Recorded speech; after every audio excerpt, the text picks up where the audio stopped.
So at Adelsberger Marketing, we love new technology that makes our lives better. And I've been using a Remarkable tablet for over 2 years now, and I wanted to share some of my observations about the technology. Why did I get one? I had noticed some bad habits that I'd been unable to kick. In meetings, I would go in and use my laptop for taking notes.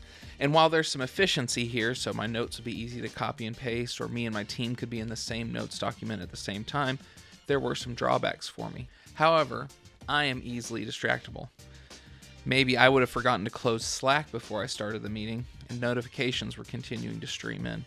Or I would flip over to email real quick and get sucked into a thread that looked like I needed to respond to it. In short, it was controlling my focus too much. Alternatively, I had tried to use paper notebooks for all of my active clients. Paper eliminated many of the distractions, but there were also some problems.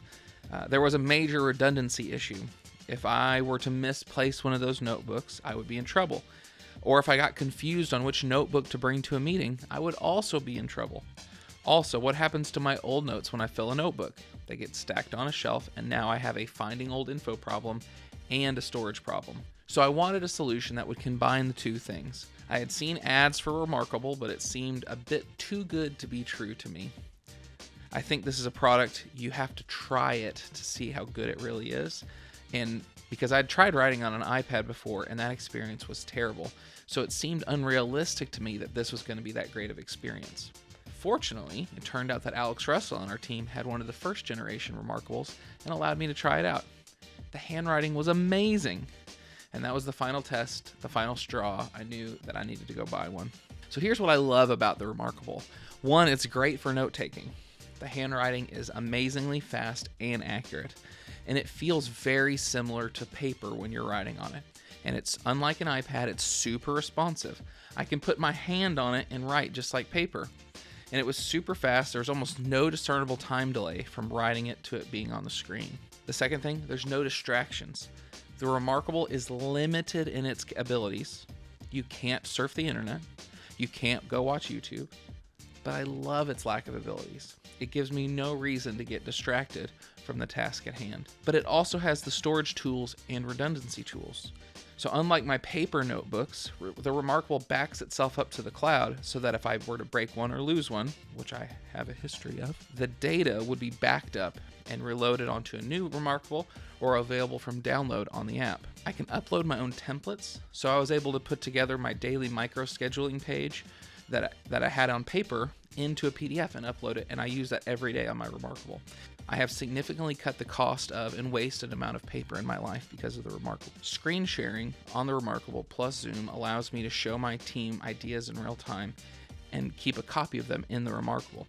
I can live write on a document that is broadcast on my computer screen that I can then share through Zoom. It's a pretty neat capability. So a few tips if you're going to get started with Remarkable. Number one, organize your files from the start.